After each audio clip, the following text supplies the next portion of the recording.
मैं एक पवित्र आत्मा हूँ। मैं एक शुद्ध आत्मा हूँ। मैं एक पवित्र आत्मा हूँ। मैं एक शुद्ध आत्मा हूँ। मैं एक पवित्र आत्मा हूँ। मैं एक शुद्ध आत्मा हूँ। Samarpan Yoga of the Himalayas, Part 3.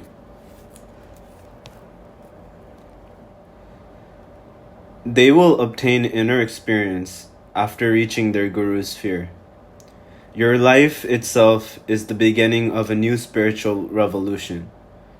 I too have called you here as a medium. I came running here to the jungle like other ascetics in order to stay away from women.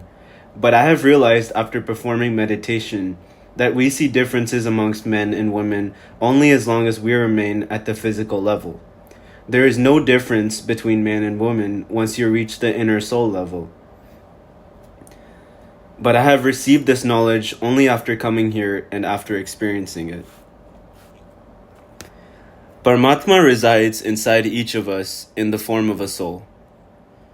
He is one and the same. We are different externally, but the same internally. The truth will surface if you stop looking at external differences and look inwards. But no one has returned to society after obtaining this knowledge. It is therefore my wish that you should take this knowledge and return to society. Guide any sadhak who sets out in search of this path of inner knowledge and show him the way. My guru had said the same thing to me after giving this knowledge. He had said, "It is impossible for you to leave this place. But when the time arrives for spreading this inner knowledge, someone will reach here as a medium." I realized that the time had arrived when you came here.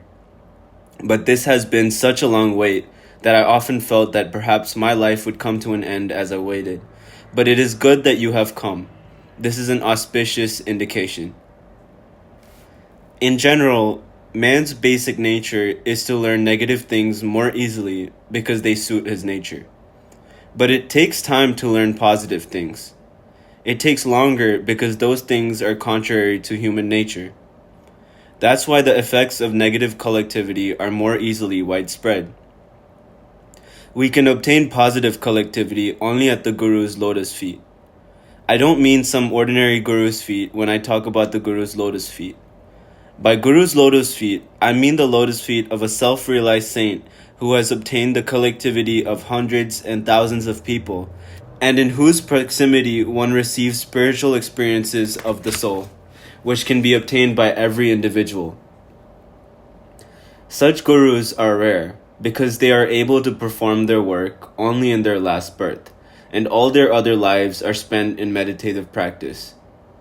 They distribute their treasure of knowledge in their final birth, they empty themselves, become free, and achieve liberation. And they do this together with lakhs of people because they don't have any separate identity of their own. They distribute their whole existence and attain liberation. Come on, now go to sleep. This is a very deep subject. It is better if you understand it slowly. Tomorrow we will both go out to pick firewood, and I will provide you with information about what is in the vicinity. Later on, both of us went to bed, and I slept near the entrance. I started out with Gurudev early next morning. Snow had piled up in several places and was as hard as stone. We had to walk very carefully. There were some special trees, and he had assigned the task of collecting their bark to me. He had said that the bark of the tree could be dried and roasted in the sun and eaten, so that the body temperature would be maintained even when it was cold. The ice was melting in several places, and different kinds of plants were growing there. We plucked them, tied them, and packed in banana leaves to be eaten later. Gurudev said, "It is absolutely necessary that the rules of the physical body are observed when the soul uses the body as a medium. Therefore, you should also take care of the requirements of your physical body. It has generally been seen that all the attention of yogis is focused on their inner religion and they don't take care of their physical body. But I did not do that, and at the same time I observed the rules of the physical body and took care of its requirements too. That is how I could remain alive until you reached here. I had a purpose, and that purpose could only be completed by my physical body. Therefore, I had to look after my physical body too. My work is very small, but your work is vast. Therefore, you should follow the rules of your body and take care of its needs. The body remains healthy so that as much work as is possible can happen through it. The physical body is not important, the work is important. However, the physical body is required in order to remain active. You too should follow the rules of the physical body in your life, and good work for the Guru can happen after that. Guru's work is the only work which gives us inner satisfaction. We can obtain comforts and relaxation through material instruments, but we can't obtain happiness. Eternal happiness can be obtained only when one gives inner happiness to others. You too will receive this experience in your life. This happiness can be compared only to the joy felt by a mother. When a mother carries her child for 9 months in the womb, she gets connected to the child at a subtle level. The mother endures labor pains and gives birth to the child, and then when she sees the child, she forgets all her labor pains. At that moment, she obtains inner joy, and as the child grows, her joy also grows. Just think, if one receives so much joy by giving birth to one physical body, how much joy will one receive on giving birth to a soul? And that inner joy can be known only through experience.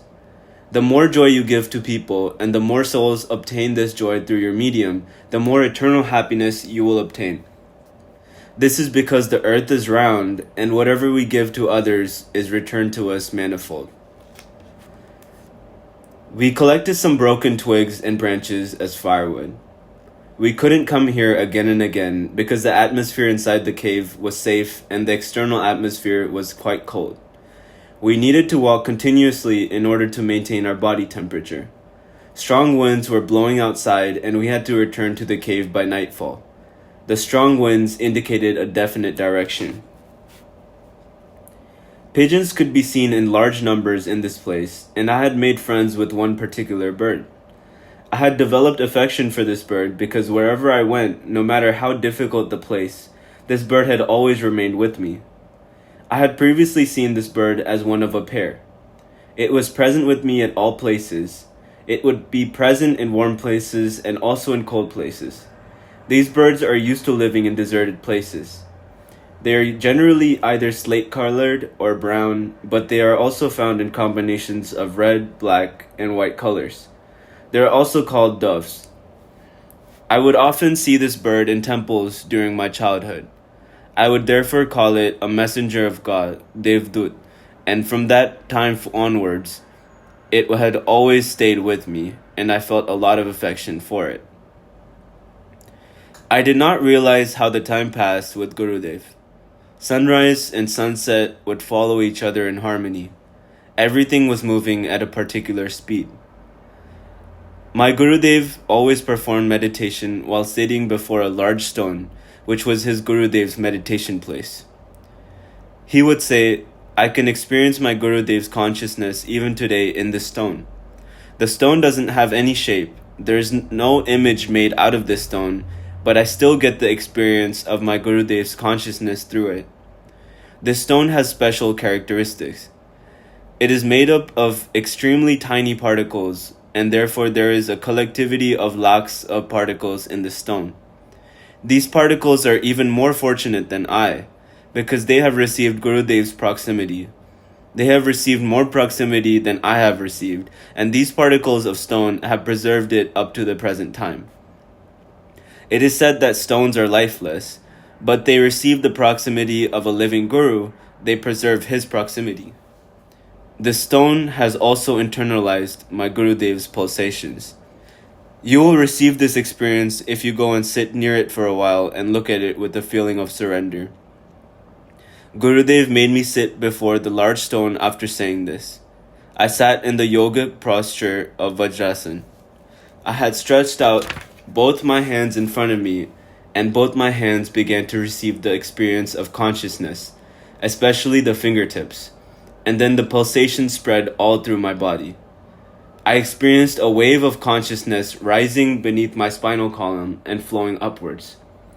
At first, I experienced heat on my Muladhara chakra, and I felt that some warm air was being pulled from the anus towards the earth. I allowed it to pass down and could only watch what was happening like a witness. My anus was contracting and expanding, and this process was happening quite rapidly again and again. Then I became aware that something was rising upwards in my spinal column. The energy that was rising kept on increasing and decreasing, and in this way, it slowly reached the heart chakra. Later, it expanded on the heart chakra and spread all through the body. My spinal column suddenly straightened, and I began to feel that it was the only thing present, and the rest of my body did not exist at all. Then the whole body slowly became cold, and I experienced boundless peace in my heart. I had received all these experiences due to the proximity of my Gurudev, because he was present with me. I had heard of this in my childhood. If you go to a holy place or on a pilgrimage, you should go with your Guru. I didn't know why they said that, but I realized after today's experience, if you go to a holy place with your Guru, the Guru will absorb the consciousness of that place, and you will easily get the benefit of that consciousness. Therefore, considerable importance was given to visiting a holy place with one's Guru. Today, I obtained that experience in my life. No matter how much we read or hear about it, we can't understand it completely until we experience it. Just one spiritual experience will explain everything to a person. This is similar to the fact that you may write a book about the sweetness of sugar, and someone may read it too, but he will not be able to know how sweet that sugar is. Therefore, it is better that you give him a pinch of sugar to eat, and he will immediately understand the sweetness of sugar. Then this experience will remind him of the sweetness of sugar all his life. Inner knowledge is also similar. One cannot understand it completely until one obtains the experience of inner knowledge, no matter how much one hears about it or reads books about it. This spiritual experience is also a strange experience in which the person who receives the experience is immersed in his own bliss and continues to enjoy it. People look at him and think that he is crazy. They think, he is mad. Can one experience anything like this? They consider him to be mad, and the person who has obtained the inner knowledge considers others to be mad. He thinks, one can obtain the joys of the ocean only after one jumps in it. Why do people who swim in the ocean remain there for several hours? Why don't they come out quickly? That can only be known after going into the ocean. You can remain outside the ocean and say that he is mad. He stays in the ocean for several hours. Doesn't he feel cold? But one can't stand at the seashore and obtain knowledge of the sea. The experience of inner spiritual experience is also similar. It is the supreme experience of one human life. Once a person experiences this, he will not wish to obtain any other experience. Inner spiritual experience bestows the experience of eternal happiness on a person, which he had never obtained in his life. This can be known only to a person who has experienced it. It cannot be expressed at all. This is similar to the fragrance of a rose flower. The scent of a flower can be experienced, but it can't be shown and or seen. One can't read or write about it. The moment one goes near a rose, he automatically receives the fragrance. One doesn't have to pray to the rose for it. It is the basic nature of the rose to spread its fragrance, and it gives the fragrance equally to everyone without considering whether the person who receives it is a pure soul or a sinner. Actually, no person is either a pure soul or a sinner. Good deeds and sins, good things and bad things, are all external values of the physical body. The Sadguru is like the rose flower. We neither have to take the spiritual experience of inner knowledge from him, nor does he have to give it. It becomes his basic nature to keep on giving inner spiritual experiences. All that we require to do is obtain his proximity. The Guru's proximity is everything in one's life. Actually, man has taken birth to receive the Guru's proximity. But it is not decided in which birth man will obtain this proximity. He should think of it as a legacy in his life and preserve it whenever he obtains it. Who knows whether he will obtain such a moment again in his life? These are moments which we remember all our life and obtain energy from them. We remember them and experience inner happiness. My state also was similar. I was preserving my Gurudev's proximity, and I felt that my entire life should pass immersed in the spiritual experience, and I should remain in this state, and then everything should come to a standstill. Gurudev lovingly passed his hand over my head and said, "My son, first learn to give whatever you wish to obtain in your life. Then you won't have to obtain it. You will receive it automatically. Efforts have no place in the spiritual field because all the efforts are for one's own self or in order to obtain something. And in the spiritual field, one doesn't need to obtain anything. One only has to give. The reward of giving is receiving. You just have to distribute inner happiness in your life, and you will receive inner happiness continuously. Stand up and don't measure how much consciousness you have received today. Don't weigh how much you have obtained and how much you should have received, because all this is a play of the intellect. Distribute whatever consciousness you have received. The more you distribute, the more it will grow. How much you receive depends on how much you distribute. It is not in your hands to obtain something, but to distribute it is in your hands. Therefore, go and distribute inner spiritual experiences, and you will receive them automatically." Each word that Gurudev spoke was sinking into my heart, and I was drinking in the consciousness to the utmost level of satisfaction. Gurudev said, "Donation has been given a lot of importance in all religions for the same reason.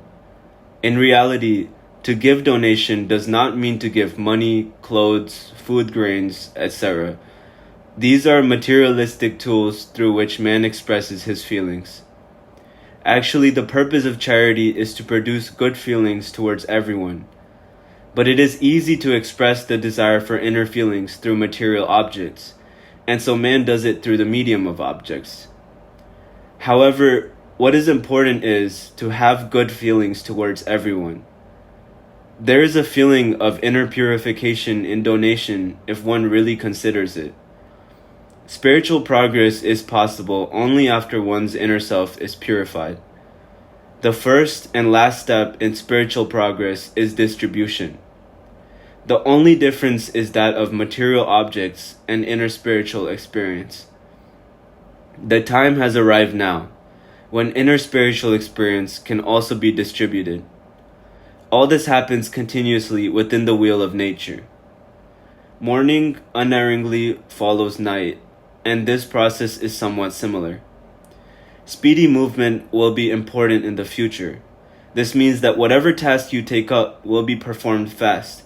As for the work, whether it will be good or bad is a subject of practical knowledge, but whatever you do will happen speedily. Therefore, if you perform a good act, it will move ahead fast, and if you perform a bad act, that too will happen fast. Therefore, whatever work is performed will have speed. Speed will be the special characteristic of the time to come.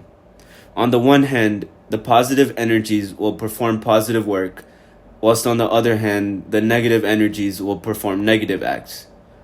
And both kind of activities will move forward with great speed. If your attention is on good work, then good work will happen through you. And if your attention is on bad activities, then bad work will happen through you. Which kind of activity happens through you, which work will happen more, and which kind of work will happen less, will be decided by how many people are working actively in collectivity. More work will happen in the direction where there is more collectivity. Everything depends on the collectivity. Whatever you think will happen. If you think about good things in collectivity, then good things will happen. And if you think about bad things in collectivity, then bad things will happen, because only the collective energy will prove to be important. Now what you think will depend on you. Night had fallen while we were talking, and we didn't even realize it.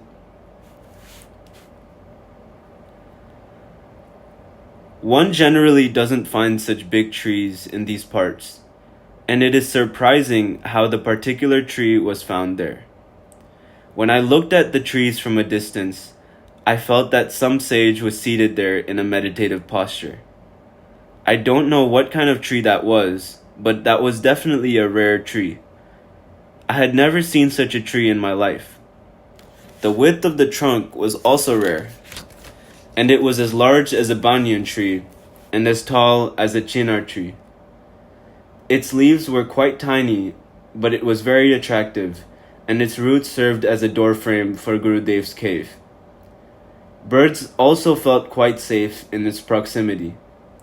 It was the king of trees. I had never felt so much attraction for a tree in my life. I experienced inner peace in its proximity. Gurudev's cave was under that tree, and that's why it received the consciousness of Gurudev's devotional practice like fertilizer. I had never tried to climb the tree because I revered it. Every morning, I would bow before it and greet it respectfully, and the tree would also shake its leaves and bless me. Whenever I roamed around in the surrounding areas with Gurudev, and I noticed that when Gurudev plucked fruits from a tree, he would first bow before the tree and pray, "O King of Trees, I am plucking a few fruits from your tree. Please grant me permission to pluck them." And then he would pluck the fruits easily and calmly. Whilst plucking the fruits, he would take care to see that the tree was shaken as little as possible. He would not pluck fruits unnecessarily, and he would not pluck raw fruits either. He always said, there is an ancient relationship of love and affection between man and trees, and both of them complement one another. Trees will continue to exist if man is present, and in turn, humans will be able to exist only if trees are present.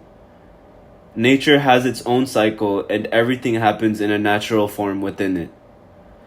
Nature performs both the activities of creation and destruction. Actually, nothing is destroyed, and destruction means recreation. The whole process is creative and only in one direction, but we lag behind the natural cycle because of its speed, and therefore we feel that nature is causing destruction. In reality, nature never destroys, and the destruction we see is actually preparation for some creation. Due to our ignorance, we feel that destruction is taking place. Actually, this is the beginning of recreation. Nature has its own cycle, its own rhythm, its own speed, and all this happens continuously when it is balanced. All vegetation, all forests, all wild animals, every human being, every living creature, all are indivisible parts of nature. If we try to increase or decrease any part due to our selfishness, it will lead to interference with nature. All living creatures also exist within this cycle of nature, and we should have goodwill in our hearts, not only towards human beings, but also towards all living creatures. Each and every living creature of this universe has the same right to live as human beings. Man is the most intelligent of all animals, and therefore he is duty-bound to take care of all creatures and help them to develop and progress. It is necessary for man to maintain balance in nature. He forms organizations and tries to obtain rights for himself in life, but he should also work for the rights of others. Every living creature has the same right to live as man. Since man cannot create any creature, he doesn't have the right to kill or destroy any creature either. It is against the law of nature to kill someone, even though it may be an insect or an animal. There should be natural forests on earth which maintain the balance in nature and grow naturally. It is our forests which maintain the environment. All vegetation in the forest is important, and a natural atmosphere has been created together by all. It is each one's duty to maintain it, as only a natural atmosphere will bestow peace on man.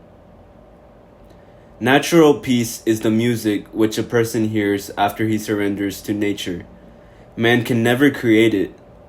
This music is positive and unifying, and this is why man takes refuge in nature when he is disturbed. Man should always take refuge in nature so that he can merge with it, because the more oneness he establishes with nature, the more he will be able to achieve his basic nature and obtain peace.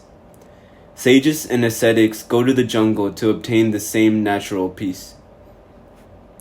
The Himalayan mountain is a complete universe in itself. As big as it is externally, it is far bigger below the ground. As one moves deeper into it, its profundity keeps on increasing. Generally, two kinds of people come to the sacred area of the Himalayas. One kind is the mountaineers, who wish to measure the height of the Himalayas, and several people spend their entire life trying to reach the summit. Some people are able to reach the summit, whereas some are not able to do so, and some mountaineers fall prey to the passage of time and their desire to reach the summit. There's so much attraction for this Himalayan region that there is no fear of death. The greatest fear that man has is the fear of death, and that fear also ends after reaching here. The reason for this is that man obtains a state of thoughtlessness after coming here. He often forgets about his meals. He also forgets the weather. Several mountaineers have died due to the cold and have often traveled right up to death's door, but they are still controlled by a kind of madness. Whoever comes to this region once keeps on coming again and again. All these mountaineers reach here at the physical level, and their efforts are also at the physical level, because they wish to reach the summit of the Himalayas. But even in this effort, they don't realize that they have merged with the Himalayas. Mountaineers come here from different corners of the world. They keep on trying again and again, and even when they return to their country, they still continue to be mentally attracted to the Himalayas.